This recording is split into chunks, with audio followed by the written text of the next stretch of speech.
Why can't I see anything? Do you have your lens on?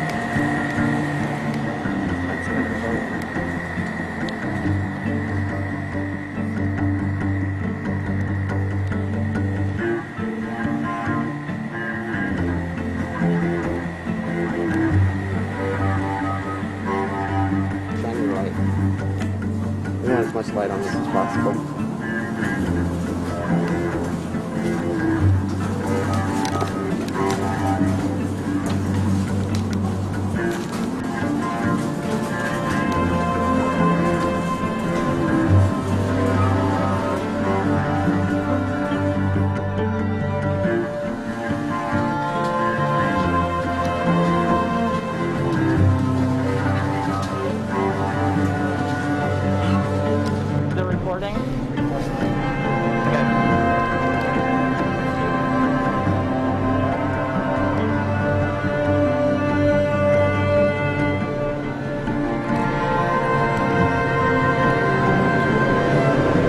Weaver Egg Farm in Versailles, Ohio, and we're in this dugout area where there are trash cans with dead hens in them.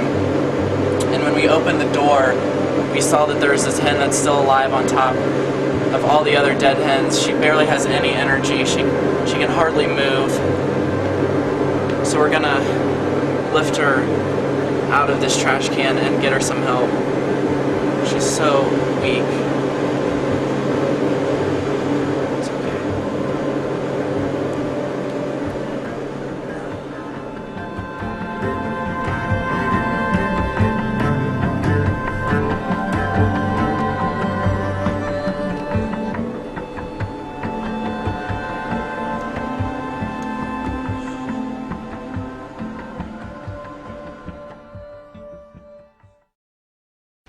The incredible edible egg. For thousands of years, the world's been fascinated by it.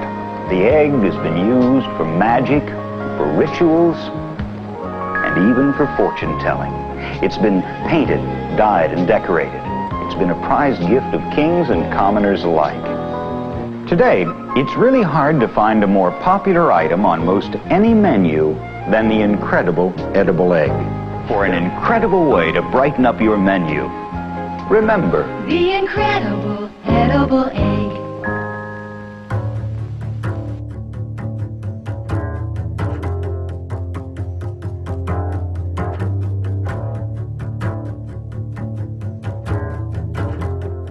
Most people know that meat comes from an animal and that eggs are a product of chickens, but they don't really understand the detailed process of what life is like for these animals and how these animal products make it to our plates. Hey! At my house, I get to eat all sort of meat stuff. Like what? Like eggs. We live in a society that makes it very easy for us to remain sort of willfully ignorant to the practices and the details behind food production. Your mom probably doesn't even know what an egg is. Does so. Does not. Does so. Prove it. The incredible edible egg. You don't actually make that connection with your food. There's this clean, white styrofoam, sterile thing. It's eggs. They're good for you, right? They're eggs. And we read little kids' books, and you see the little hen on the farm, and there's green grass and a little red barn, and they lay their eggs happily, and the farmer's wife has her basket. You don't understand the reality of it. So what we do at Mercy for Animals is aim to show consumers exactly what the process is. And one way that we do that is by giving lectures to students in high schools and colleges.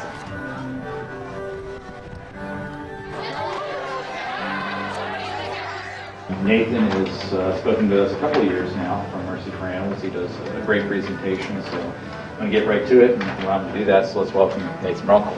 So before I start, I just want to encourage everyone to keep an open heart and an open mind to the information that I'm going to cover. I know that our food choices are something that's very personal to each and every one of us. But I think as consumers, it's our moral obligation to really look at this issue. Most people, when we talk to them about animal cruelty, they don't think of their food choices as being a leading cause of animal suffering. But the reality is that about 97% of all the animals that are killed and exploited in the United States are used for food. Yet these are the animals who typically have the fewest allies, the fewest advocates that are working on their behalf.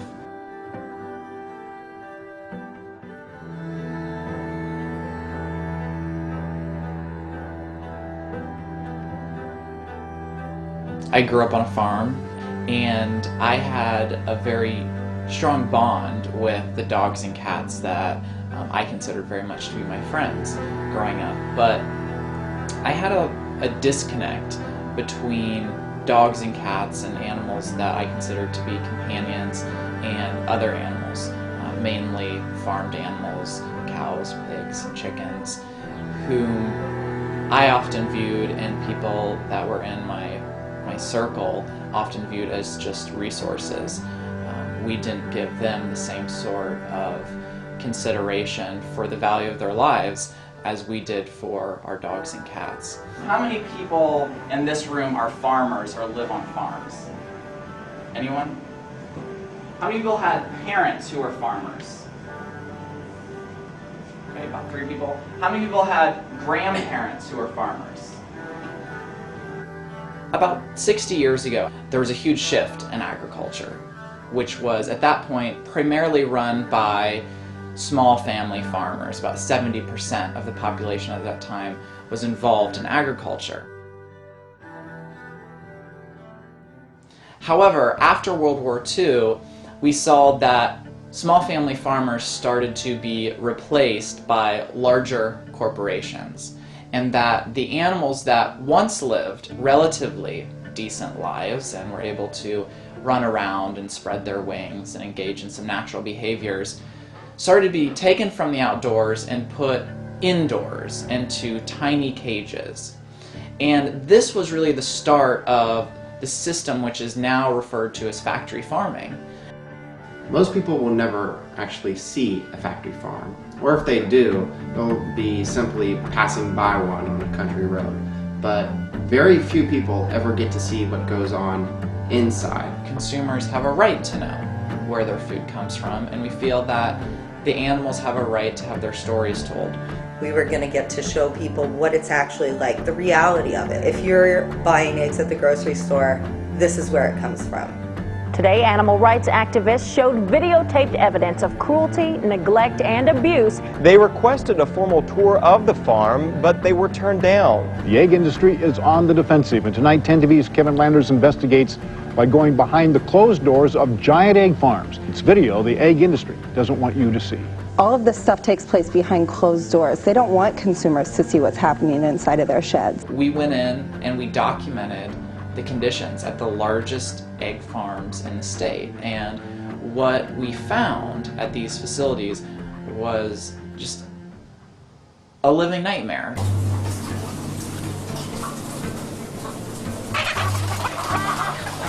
We're in shed 12 of Buckeye Eggs in rural Ohio. We're here at Ohio Fresh Eggs. We're at Daylight Egg Farm. We're at Ohio Fresh Eggs. We're in shed 4 at Buckeye Egg Farm in LaRue. We're at Weaver Egg Farm in Versailles. We're at Ohio Fresh Egg in Croton, Ohio. We're at shed 15 at Buckeye Egg. I couldn't have prepared myself for what I saw. It felt like stepping into a different world. You don't expect a place like that can exist.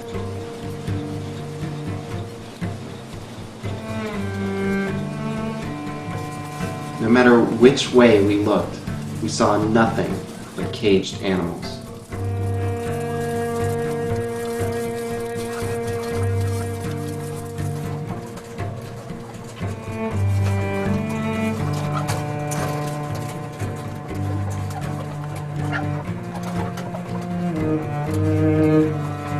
Each one of these birds were given less space to live their entire lives than a notebook-sized piece of paper.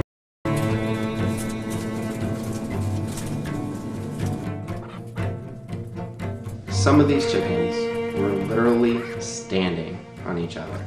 That's how crowded these cages are. Every natural behavior is frustrated by the cage. They can't stretch their wings, they can't walk, they can't perch, they can't feel the sun, they can't do anything that is natural to them. What the industry started to realize is that the cages were expensive. It was the chickens that were cheap, and that they could cram more chickens into a cage and expect less productivity overall per bird because the birds may not be in their best health, but overall, per cage, the farmers would still be receiving more eggs. Oftentimes the birds rub up against the wires of the cage, rubbing off their feathers. Without their feathers, the birds are more prone to infections and bruises and scratches. When the producer is calculating what is an acceptable loss and what is a non-acceptable loss, veterinary care for an individual animal is considered an unacceptable expense.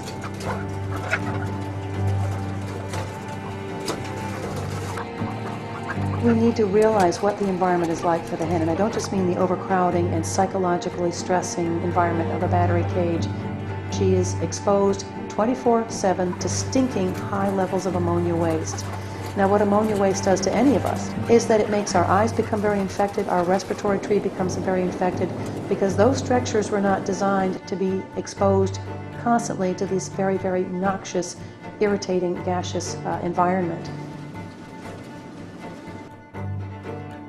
Even though hens and roosters don't have facial expressions because they're built differently, their nerve endings and their ability to experience pain is just as sophisticated as any other vertebrate.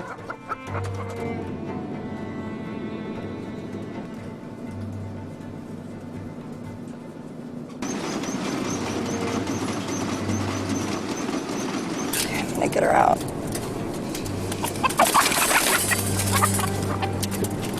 There's now yellow pus dripping out of her eyeball.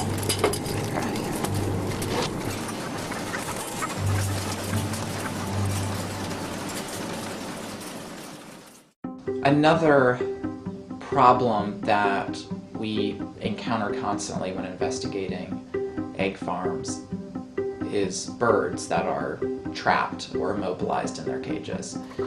Sometimes their head or their neck or their wings will become entangled in the bars of their cages, or perhaps they'll become lodged under their feeding trays, unable to free themselves.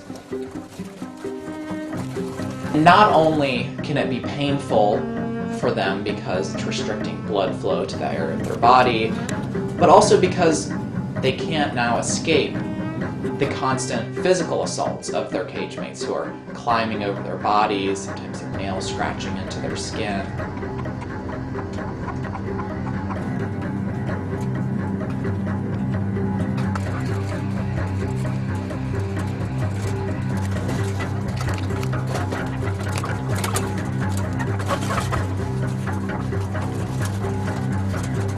We're at Daylay Egg Farm, and we found another hen trapped underneath the feeding troughs. She was laying here when we first came in. Her whole body is trapped under this trough. You can see she's trying to get away right now because she's scared, but her body's stuck under the trough and she can't get herself loose. We don't know how long she's been stuck here. What I'm going to do is I'm going to try to get her out of here. I'm going to try to pull the tray up and get her body out, and we're going to take her out and offer her some water. And see how her body is stuck.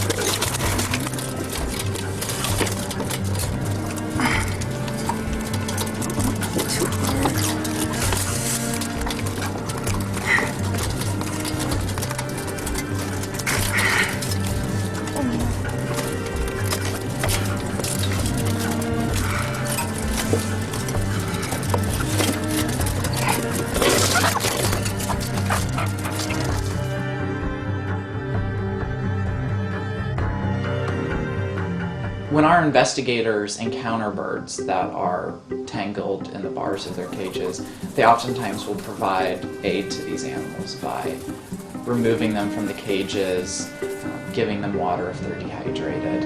And in one case, our investigator found a bird whose neck had been impaled by a piece of wire and was slowly ripping the skin off the back of her neck. We're here at Ohio Fresh Eggs Animal Care Certified Facility number 328, where we just found another hen in a horrible condition. Her skin is actually hooked onto this piece of metal, and I'm gonna go ahead and try to unhook her to get her out of her pain. Oh God. Oh please. Oh.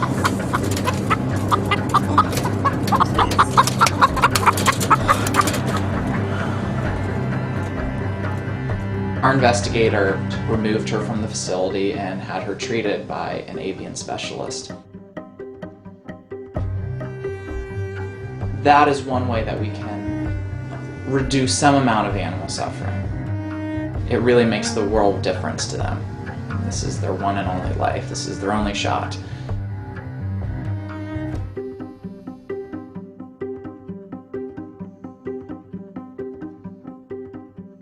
We've just taken this hen out of her cage. Her head was hanging out of her cage. She can't move her head up. She can't open her eyes. And she appears to be dying. We'd find hens that were just on the verge of death. Like just on the verge. She's dying now.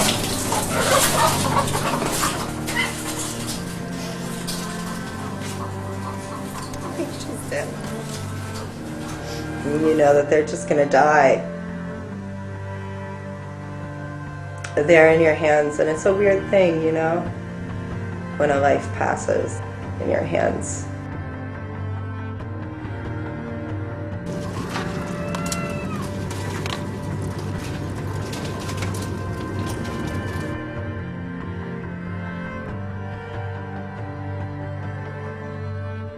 When hens die, oftentimes they're just left to rot in their cages. Because these facilities are so massive, it's just simply impossible for all of the dead hens to be removed. So when we go into these facilities, we'll find hens that are rotting and decomposing in cages with birds that are still producing eggs for human consumption.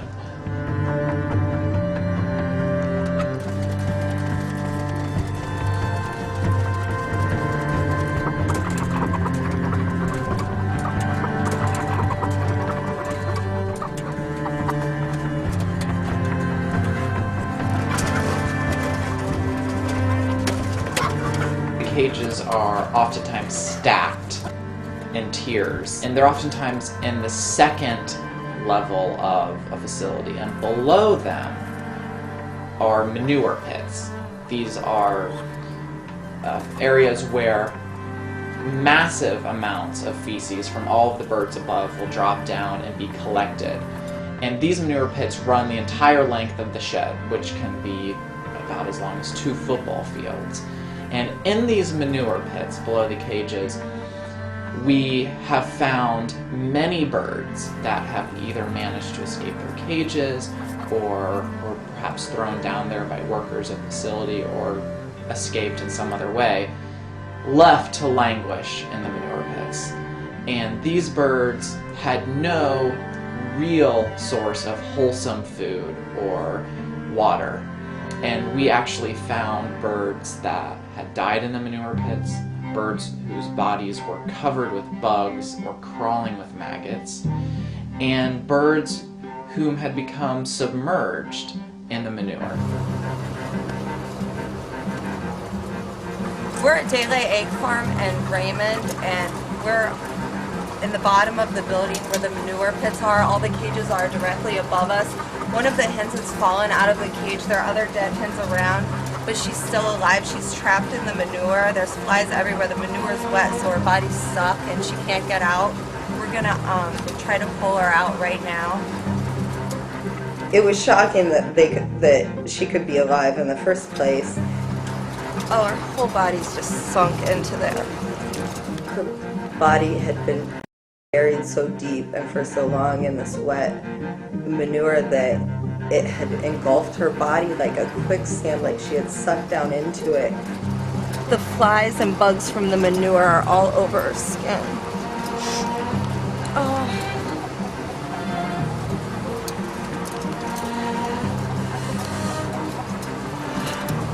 Her breath was really shallow and it's like her last moments of life, you know, she's dying. And I wanted to get her out of there really fast. I wanted her to see that there was something better or a kinder world. It feels like no life should have to exist.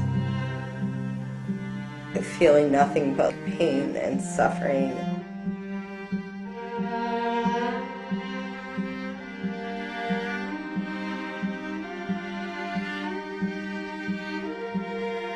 We've rescued a number of hens during the course of our investigation, but one case really sticks out to me in particular, and this is a case that illustrated to me just how expendable and just how replaceable these animals are. This is the story of a bird that we later named Hope, and Hope we found in a trash can.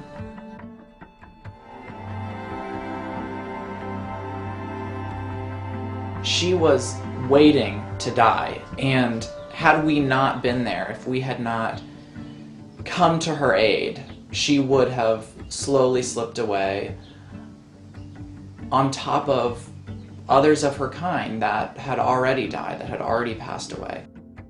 I reached into the bin and I lifted her out.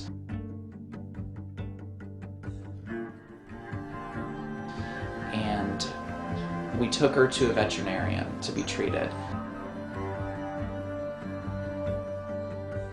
Today, Hope lives on just a wonderful farm sanctuary.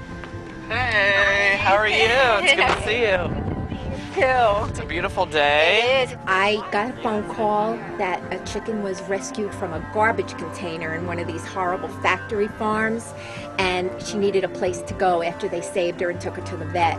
And I'm like, yeah, bring her over, you know, bring her right away. So she got here and she was kind of weak and a little on the pale side, and you know, but I don't think it took 2-3 days for that chicken to have joined the rest of the chickens, acting like a regular chicken, dust baths and scratching and eating and drinking, and she was really happy, and she was just a blessing to be able to give her the home. I just was born loving animals. I mean, it was just natural for me. I just never knew another way. And when I was in Brooklyn, of course, it was dogs and cats that I did rescue and try to place in homes and everything like that, and feed all the strays and, you know. And then when I got out here, it was as if, you know, well, there's a lot of great organizations for these dogs and cats and stuff, but nobody seems to really think about the farm animals. So I thought that, you know, that's the way I was going to go. If somebody would just spend an hour with any chickens that are allowed to behave like chickens, they would see that they show joy, they show fear, they show worry. They're really not all that different from your pet dogs and your pet cats. I have a duck named Wuggles and this chicken named Onyx, and they have not left each other's side since the day they met. Where you see that duck, you see that chicken. They are just a bonded pair.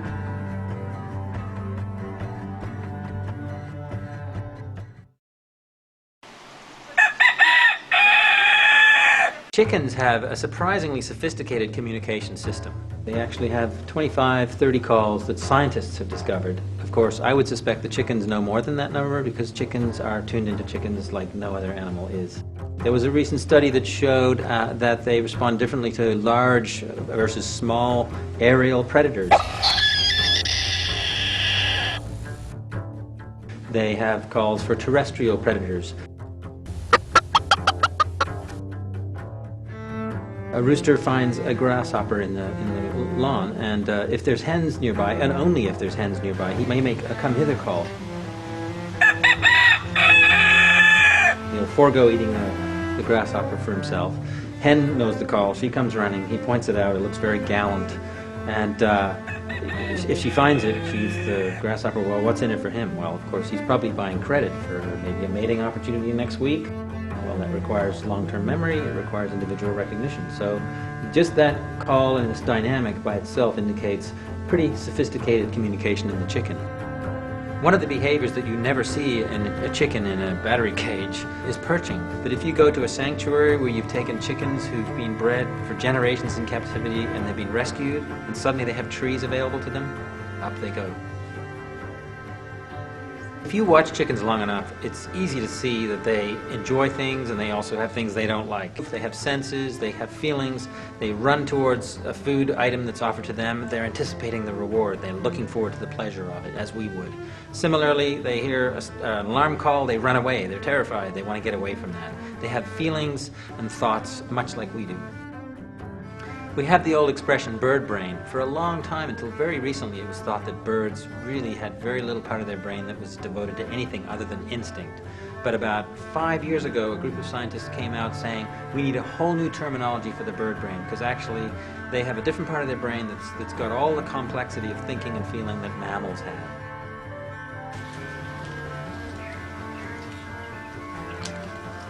The ancestor of the modern-day chicken is actually the red jungle fowl. This is a bird, looks much like a chicken, only different plumage color, lives in big, huge jungles in Southeast Asia with complex trees. They fly up to perch.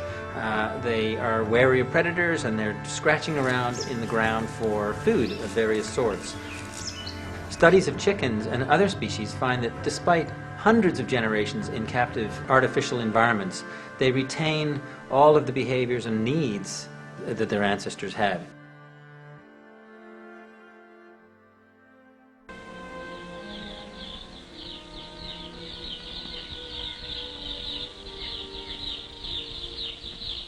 Did you know that poultry is the nation's third largest agricultural crop? Yes, chickens are raised in every county of the United States, mostly for egg production. Breeders have achieved great results in boosting the egg output of the average hen. If you look at the red jungle fowl, the wild ancestor of today's domesticated chicken, they laid about 25 eggs per year.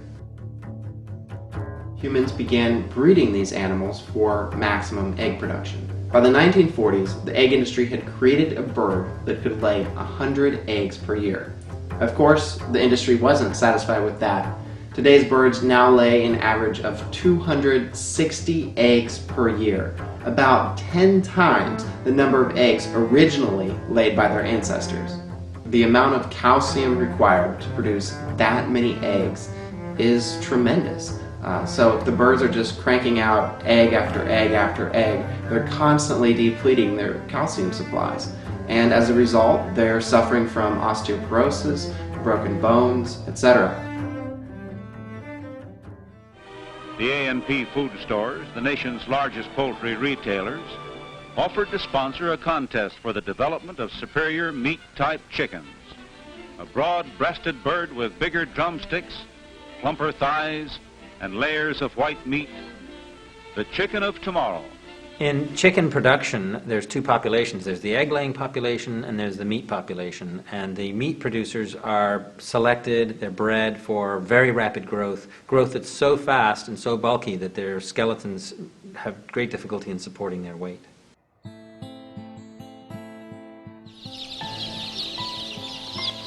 A male chick's never going to lay an egg, so male chicks are discarded in egg-laying operations. They grow too slow to be raised profitably for meat, so these birds are thrown away.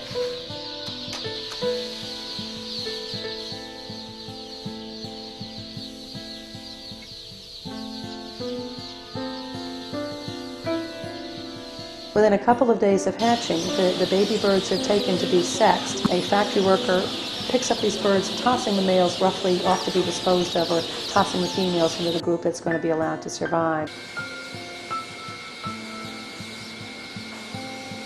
They may be tossed into essentially a giant wearing blender, a giant food processor, to be macerated and crushed alive.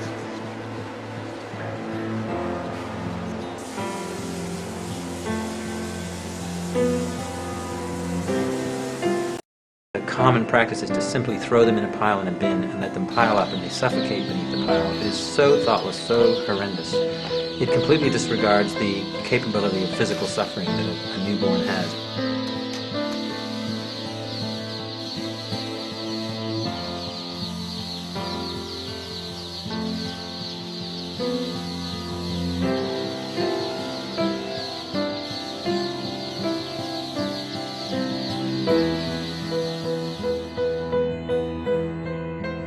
The females go off to be grown in the pullet sheds.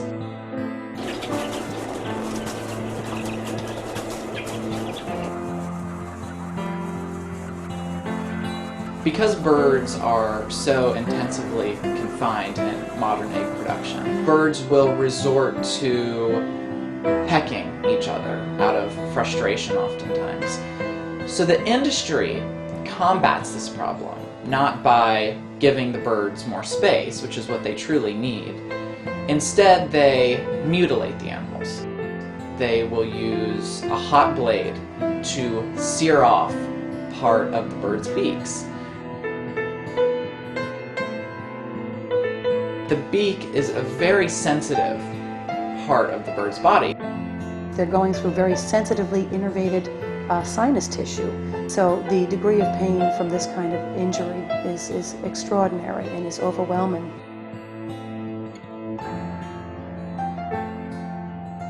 It's really akin to taking off your fingertips. The beak is the most important organ for foraging. When you've mutilated the end of a chicken's beak, you've essentially rendered the animal incapable of picking up things properly. Not only that, but it hurts to pick things up. And often they will starve because it's too painful to eat anything. A lot of people think of eggs as being an innocent byproduct of chickens, something that doesn't involve the killing of birds. However, in modern egg production, these birds are sent to slaughter when their production declines. When they're no longer profitable for these industries, they're disposed of. The chickens are thrown into crates and shipped to the slaughterhouse, where they go through the same sort of cruel, shackling, stunning, and throat slicing that chickens raised for meat face.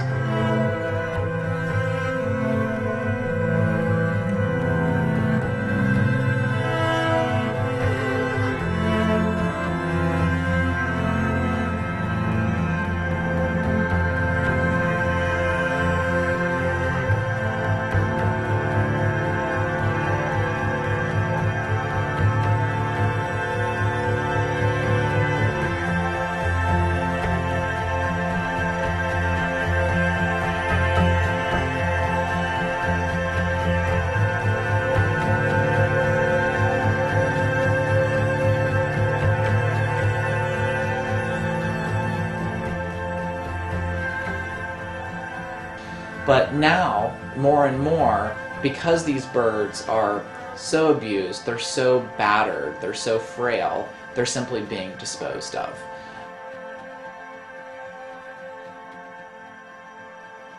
There is another method other than simply going through the slaughter plant to dispose of spent hens, and it's known as a CO2 gassing operation. And it's done in kind of a killing cart where the hens are ripped out of their cages painfully, no gentle handling, stuffed into these carts, and the lid is slammed down, locked tight, and then the gas runs into the container.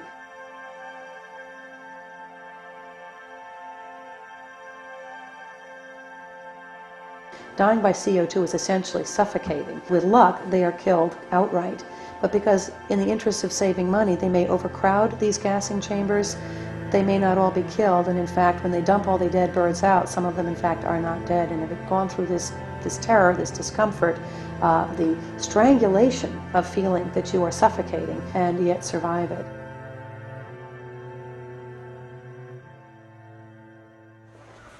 Hi, girls. Look at how cozy you are. Well, let's put it this way. Consuela's a survivor. Look at how cozy you are. We had taken some shingles off of our garage roof.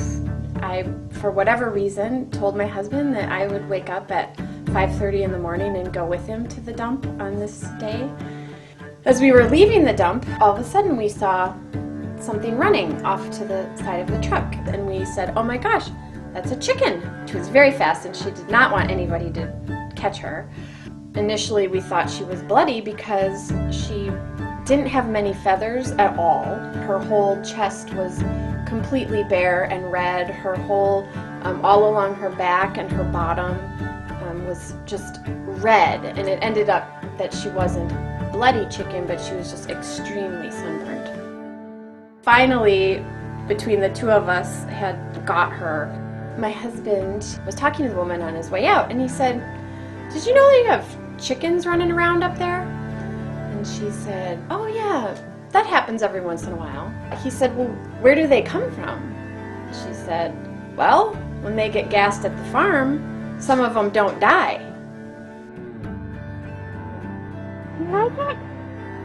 So many people think it was this, you know, oh, it was so amazing, it was so heroic that you did this. And honestly, I can't imagine someone not stopping and getting her out of that situation.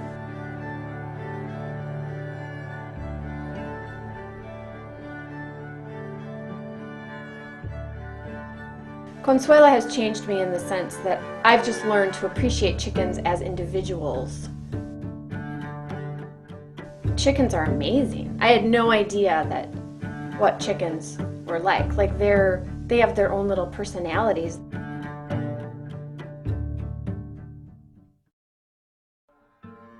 Many people see the cruelty in the battery cage system and they want to do something positive. They're shocked by it and they go out and they buy cage-free eggs instead.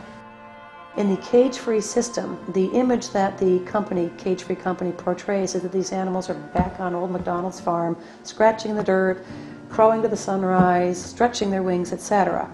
And that's not the case.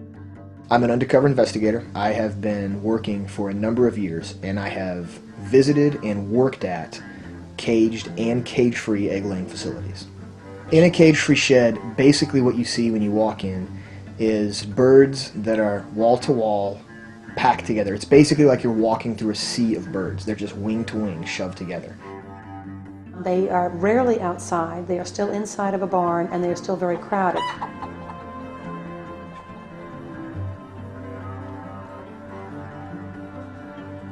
From what I've witnessed, when the birds are sick or injured, they are either ignored as the workers are moving around them taking care of other tasks, or they are immediately killed on spot by having their necks broken. At no point have I ever seen any kind of veterinary care given to a sick or injured bird in a cage-free facility. The way that the workers view the birds is exactly the same as a cage facility. Male chicks are still thrown away at birth. Typically, the hens are still de-beaked, and after 2 years when they're not producing enough eggs, all of the birds are still killed. From everything that I've witnessed from dealing with birds in cage facilities and cage-free, there is no way I could ever eat eggs from either facility and feel that I have a clear conscience.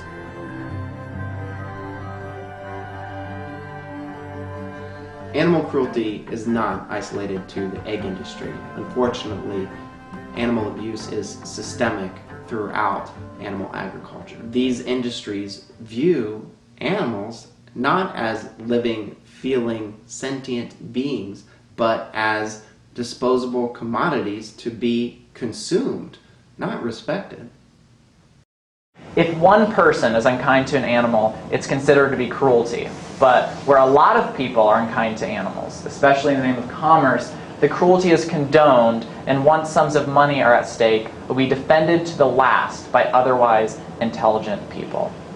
So I could stand up here until I'm blue in the face talking about what factory farms are like for animals. But instead I'm going to show a video, and it goes through the life and death of cows, pigs, chickens, turkeys, and what it's really like for them.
reason that animals are being confined in this way, the reason that factory farms exist, is because of consumer demand for these products. The best thing that we can do as individuals to prevent animal cruelty is to stop supporting these industries.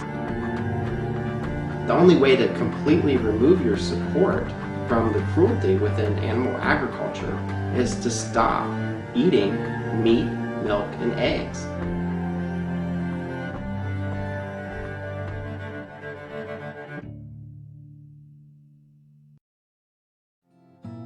I attended a lecture about the horrors of factory farming, and after the lecture I returned home and I discussed it with my family. We didn't want to be part of this cruel industry, so we decided to adopt a vegan diet. It's very easy for us to be vegan. You know, we live out in the country on a small farm, and even our local grocery has all the vegan items that we need.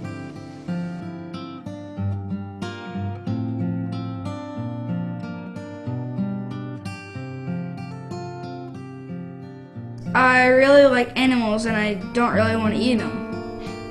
Elliot is thriving and he's very active, and he understands that this diet prevents animal cruelty, and it's something he's very proud of.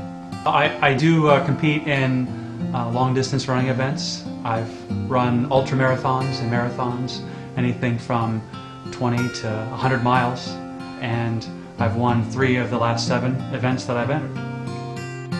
Patty Cake Vegan Bakery in Columbus, Ohio makes delicious baked goods without any eggs. Hey there. Hi, how are you? Good. One of those. Yeah. One of these. What flavors are these? What's that flavor? These are lemon with lemon icing. Oh yeah, I want that. Is it very hard to replace? To replace eggs. And some people use bananas, some people use applesauce. Right. Some people use like soy yogurt. Okay, yeah, so I've seen it's some. actually not hard at all, and you know, at home you can experiment and figure out which works best for your family. I think it's really inspiring to see a family that supports each other and wants to make humane and compassionate choices together.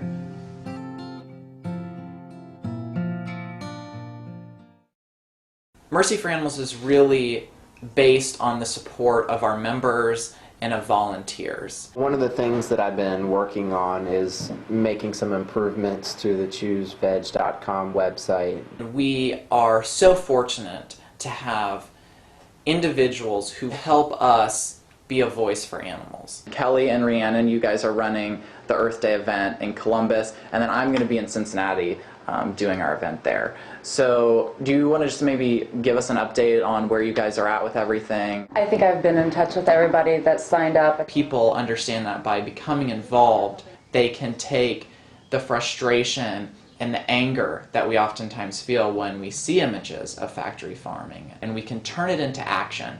We can turn it into a way of making positive change and progress.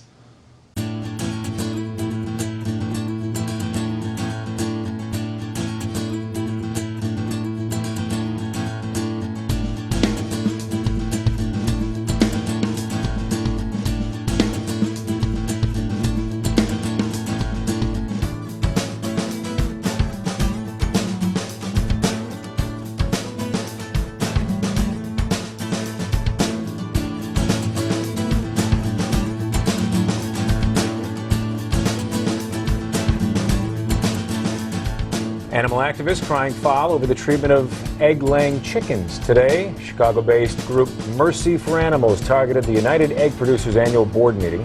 Activists claiming too many hens are held in cages and protest the way the birds are treated.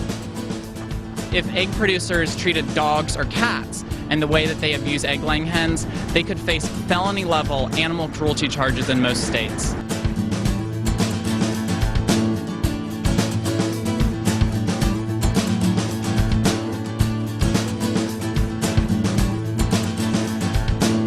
And I haven't been able to eat eggs since we saw that video, because it's just so disturbing, and it's not one of those things you really think about until you actually see what's going on. And once you see what's going on, it's not really something you can ignore. I went home and looked in my refrigerator and I was like, I can't touch it. I couldn't. Every time I looked at meat, I just saw a face on it, and I couldn't do it. I think it is a social justice issue, and it's just not fair. I definitely think that things can change as the years go by. We have power as individuals to not only change our own lifestyles to reflect those beliefs and values that we hold, but also to take it to the streets and to inform others of what we know is going on behind the closed doors of factory farms. How can you not take an active role to stop this? This has to stop. It's not okay. Any rational human being that saw this would agree this is not okay. I think that anyone who could see what I have seen and would work a day alongside me in these facilities, caged or cage-free, if they have a conscience, they would no longer eat eggs. If we really clearly want to live the way we would want to be treated, if we as ethical people want to live by some form of a golden rule, then we need to learn to include a bigger sphere of animals within that circle of compassion that we, for now, only permit to extend to our companion animals. If we believe that we have some type of obligation to prevent suffering, then we owe it to animals to eliminate animal products from our diets. If anybody would get to know chickens, they would think twice about having them on their plate. If you're eating eggs, specifically from battery caged hens, you're supporting egregious animal cruelty. And if you're appalled by this, and you should be, then you can become part of the solution by not buying these products. And by doing that, we can spare so many animals the suffering, the unimaginable suffering that so many egg-laying hens are subjected to.